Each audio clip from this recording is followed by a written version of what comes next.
Pemirsa, kasus selebgram diselingkuhi suami dan viral di media sosial kembali terjadi. Kali ini selebgram Ari Rianti meradang panjang hingga terpaksa membongkar aib rumah tangganya ke hadapan publik. Pasalnya perbuatan Bimo Aryo Tejo suaminya sudah kelewatan. Saat Ari tengah menjalankan ibadah umroh di Tanah Suci, Bimo justru berkencan dengan wanita lain. Parahnya lagi, Bimo berani membawa wanita selingkuhannya. Lalu benarkah Ari mengetahui kronologi perselingkuhan suaminya dari putra sulungnya?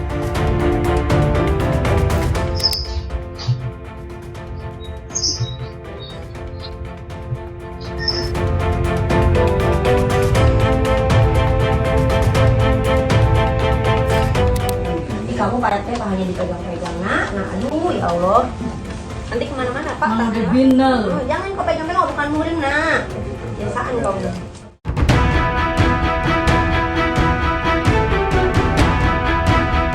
Ya, karena kasihan pada ibundanya, putra sulung Ari yang berusia 14 tahun mengumpulkan bukti-bukti perselingkuhan ayahnya. Di satu sisi, netizen memuji tindakan anak sulung Ari. Di sisi lain, banyak yang miris karena remaja tanggung itu harus melihat isi WhatsApp ayahnya yang berisi percakapan tidak senonoh, rekaman CCTV, juga video asusila yang direkam Aryo Bimo.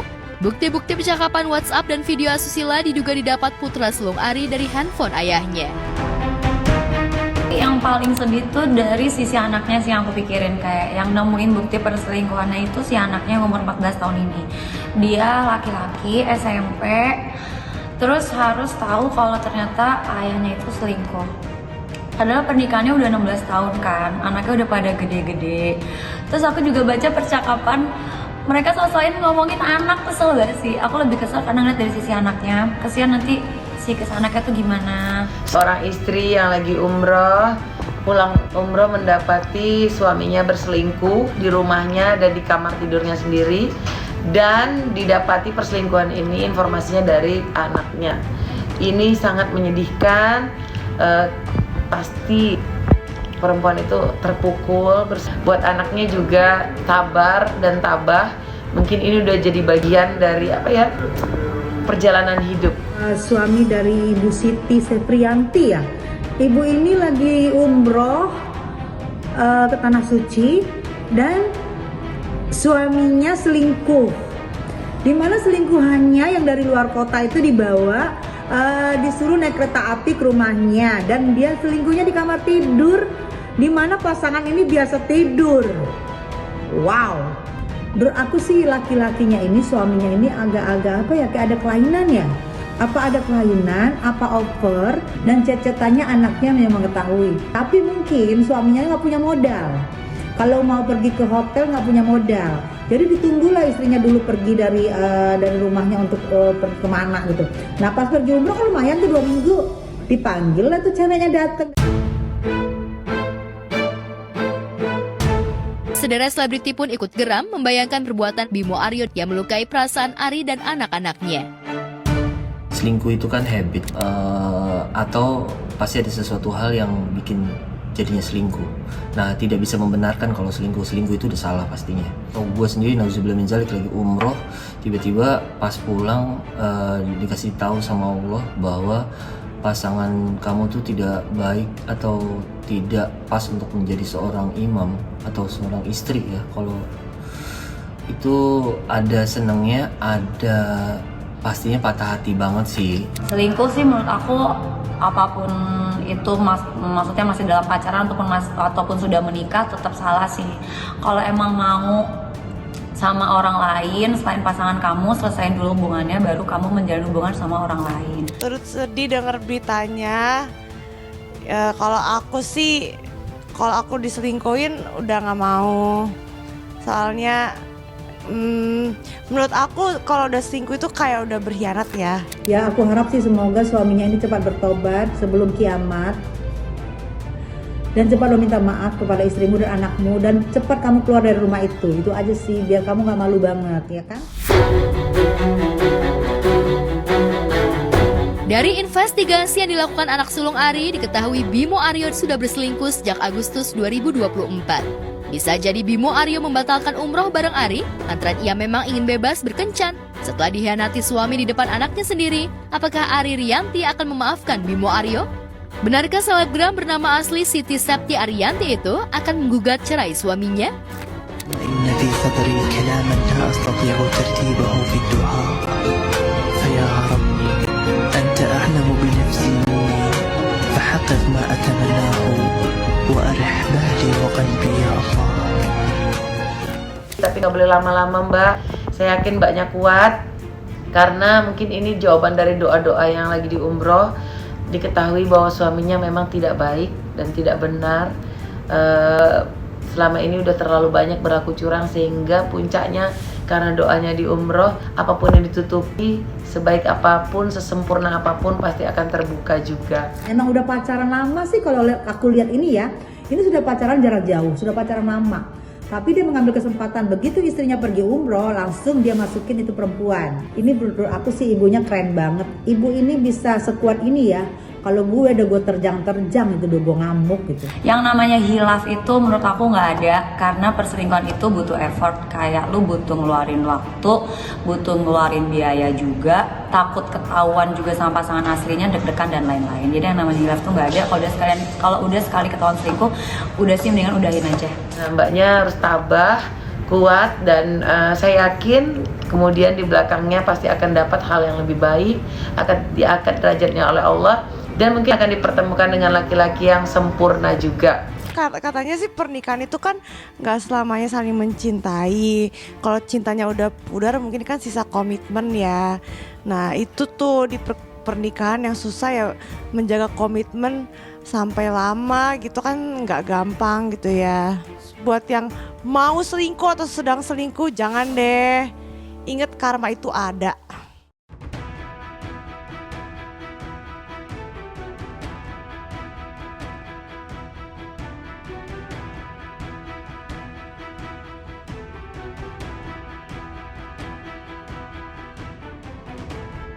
Menjaga kesetiaan saat pasangan jauh dari pelukan mungkin menjadi ujian yang sulit dihadapi oleh sebagian orang. Tapi bagi Retno Paradina, istri Zulzifilia, kesetiaan pada pasangan adalah harga mati. Zul yang divonis 18 tahun penjara akibat kasus narkoba, bahkan mempersilahkan Retno untuk menggugat cerai dan menikah lagi karena tak mau melihat ibu dari anak-anaknya itu menanggung derita yang lebih lama lantaran menunggunya bebas dari penjara. Namun Retno tak terpikirkan untuk mencari pengganti Zul karena ia memilih setia. Selama 6 tahun, Retno seolah tak pernah letih menjenguk Zul di Hotel Prodeo.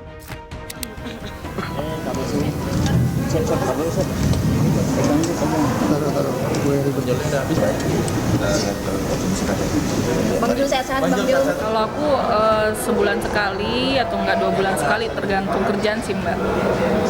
Ya sering, ya 3 bulan yang lalu saya kesini. Iya, 3 bulan yang lalu mertua kesini Mama. Habis itu kita besukan Zul berapa kali Mas? 3 kali. 3 kali, ya berarti ini yang keempat kalinya. Kalau saya sih ya jangan dibanding-bandingkan kan, karena setiap orang itu punya kapasitas kesabarannya itu berbeda gitu, dan kita juga nggak tahu apa yang mereka saya ataupun Mbak Ibel itu yang sudah dilalui gitu. Jadi saya berharap orang-orang bisa menghargai keputusan seseorang untuk mau melanjutkan hidupnya yang lebih bahagia ataupun ingin menunggu suaminya gitu sampai bebas. Saya anggap sebagai menantu yang sangat luar biasa, tegar menghadapi cobaan. Terus terang, kalau saja perempuan yang lemah, boleh jadi tidak akan seperti sekarang. Karena terus terang banyak di luar sana baru beberapa bulan saja bercerai, ditinggal oleh suami karena tersandung masalah kasus. Ternyata dia langsung move on begitu. Ya itu memang persepsi pendapatnya masing-masing ya, karena memang Jula Madinah ini kan memang sudah lama juga ya. Kesetiaan Dina juga kan ya, termasuk lagu yang sekarang dirilis dan launching hari ini, lagu yang memang Setia Walau Di Samping Ibu ini memang kebetulan memang lagu lama sekali gitu loh. Dan alhamdulillah hari ini rilis, dan ya buat saya ini kesetiaan itu memang mahal ya gitu loh.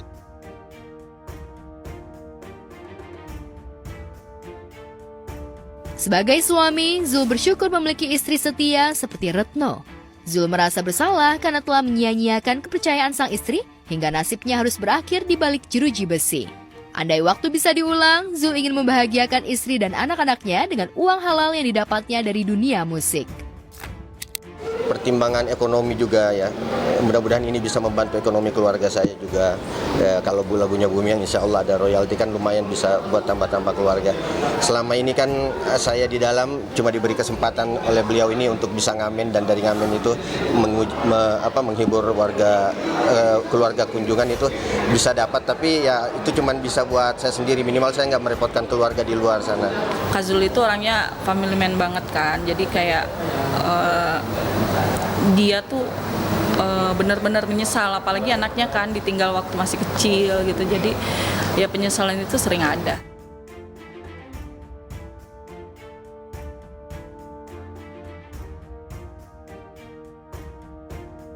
Sudah terkenal dan mapan, tapi Zul tidak puas mengejar kesenangan dunia hingga ia tergiur menjadi crazy rich dengan menjadi pengedar narkoba.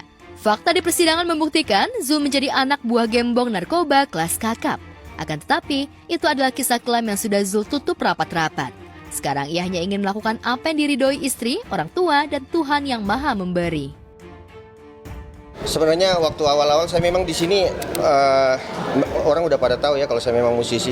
Tapi awal-awal memang saya merasa sudah ada semacam putus asa di situ, gitu lah. Nggak mau lagi main musik. Sampai-sampai saya minta kepada Pak Rangga, saya mengundurkan diri, Pak, saya ingin jadi tamping ini aja, tamping dapur, bantu-bantu ya, bikin makanan atau masuk ke santri. Kebetulan di sini ada pembinaan religius. Tapi Pak Rangga nggak mengizinkan. Beliau bilang, kami membutuhkan kamu untuk seni musik ini, jadi kamu nggak bisa kemana-mana. Alhamdulillah Kak Zul, melihat Kak Zul yang begitu semangat, saya dan mertua tentu sangat senang sekali ya, karena sebenarnya Kak Zul sebelum-sebelumnya sempat kayak udah ngomongin band gitu kan, cuma karena dorongan orang tua, dorongan teman-teman juga, saya pun seperti itu, jadi Kak Zul bisa kembali bersemangat lagi. Kalau masalah ekonomi memang terus terang, walaupun kami selaku orang tua Zul hidup pas-pasan, tapi kalau ada kelebihan sedikit kami selalu transferkan untuk biaya anak-anaknya. Ya, kebetulan saya pensiunan guru, jadi masih ada samping sedikit. itu ada usaha-usaha warung-warung, jadi kalau ada kelebihan sedikit saya transferkan mereka.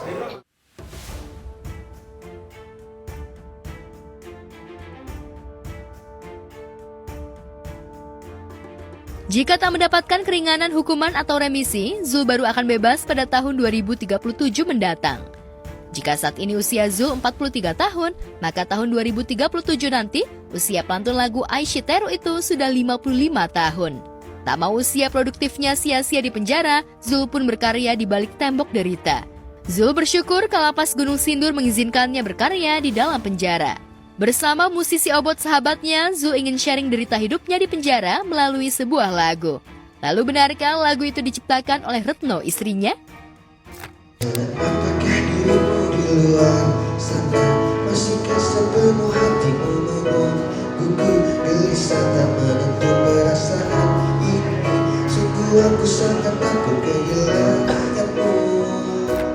Beberapa hari ini saya sebenarnya nggak nyenyak tidurnya, deg-degan gitu, karena ternyata berkat beliau ini, alhamdulillah saya bisa launching di sini, karena memang saya sebagai warga binaan itu di dalam kan memang sangat terbatas sekali. Pihak lapas lah sebenarnya yang betul-betul memberikan dukungan dan memberikan jalan kepada saya di sini. Gitu. Sekarang ini tahun ke-6 kalau nggak salah. Jadi kalau saya sendiri sih yang menghargai prosesnya adalah kita dari susah, kita jadi, terus kita jatuh lagi, dan alhamdulillah Jul dalam masa tahanan, karena potensinya Jul tuh luar biasa sekali, dan alhamdulillah didukung oleh Pak Kalapas, alhamdulillah terima kasih, luar biasa. Baik, jadi memang saya lihat Bang Jul ini selain punya potensi, pidananya juga lama. Artinya apa? Artinya bahwa dengan menjalani pidana yang lama, tanpa ada kreativitas, tanpa ada pengembangan potensi diri, dikhawatirkan Bang Jul ini stres, depresi, ya kan? Nah dari situlah saya berpikir kenapa potensi yang dimiliki oleh Bang Jul ini tidak kita kembangkan.